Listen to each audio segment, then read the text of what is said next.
श्री शिवाय नमस्तुभ्यम दोस्तों। पशुपति व्रत का महत्व जैसा कि हम जानते हैं, पर उसका नियम और विधि हम सुनेंगे आज गुरुजी के ही श्रीमुख से। पशुपति नाथ का एक व्रत होता है जिसको कहते हैं पशुपति व्रत।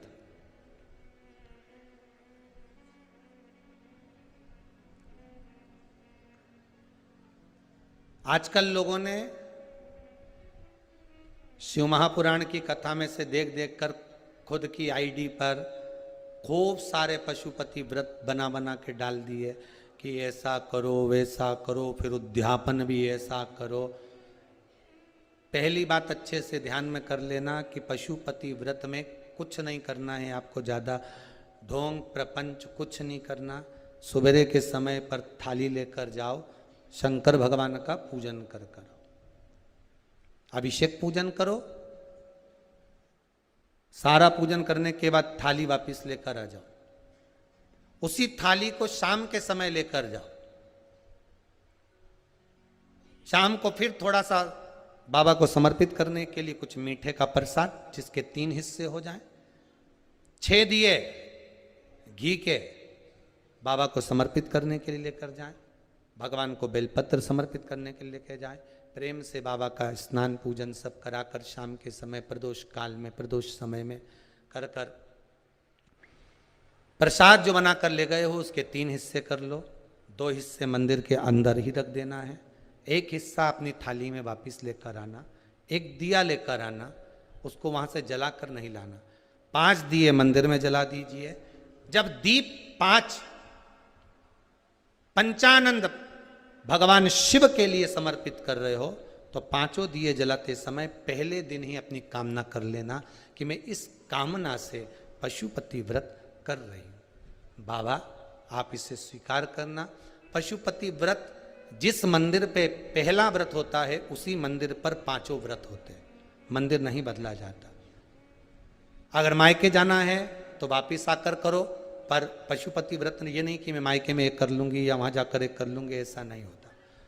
जैसे संकट सोमवार 16 सोमवार होते हैं ना, संकट सोमवार 16 सोमवार का भी व्रत का ऐसा महत्व रहता है कि जिस घर में करा है उसी घर में करना होता है।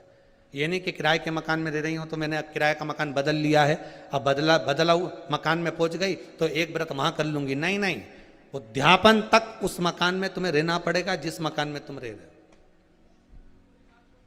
तो हाँ, तो व्रत का मतलब। अब पशुपति व्रत के अंतर्गत शाम को 5 दिए, 1 दिया जलाकर प्रज्वलित करना है आपको। कहाँ? जब प्रसाद लेकर बाबा को निवेदन कर कर अपने घर पर जब आएंगे, आने पर दरवाजे में प्रवेश करेंगे। मुख्य द्वार में जब प्रवेश करें उसी के राइट भाग में आप बैठकर अपने घर की ओर मुख कर कर बड़े प्रेम से उस दिए को समर्पित कर दें। बाबा से विनती करें कि बाबा ये दीप मैंने केवल आपके लिए जलाया है कि आप इस मेरे मार्ग को सुलभ करें, मेरे घर की जो बांधा है, जो भी मेरे मन की इच्छा है उसको पूर्ण करें। बाबा को निवेदन कर कर प्रसाद लेके घर में प्रवेश कर जाएं। सुबह के समय जब आप फलाहार कर लें, शाम के समय आप भोजन कर लें।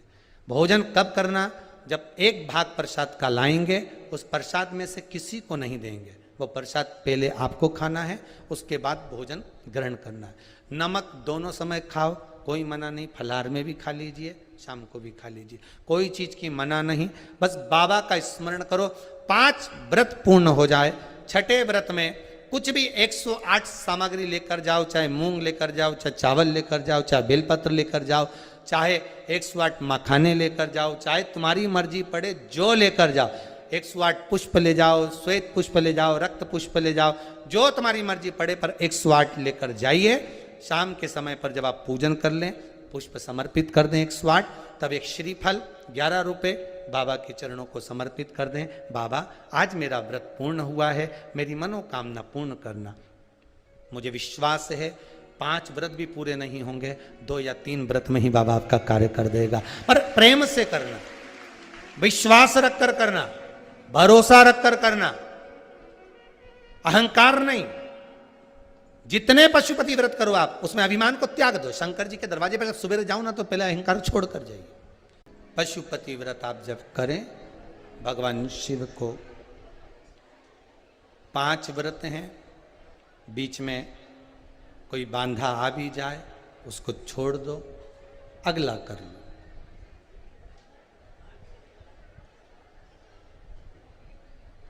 पर करो जरूर। दुनिया का ऐसा कौन सा कार्य है जो पशुपति व्रत से नहीं हुआ। ना जाने कितने लोग पशुपति व्रत को करे होंगे और बाबा ने 1 व्रत में, 2 व्रत में, 3 व्रत में, 5 व्रत में कुछ ना कुछ तो दिया होगा।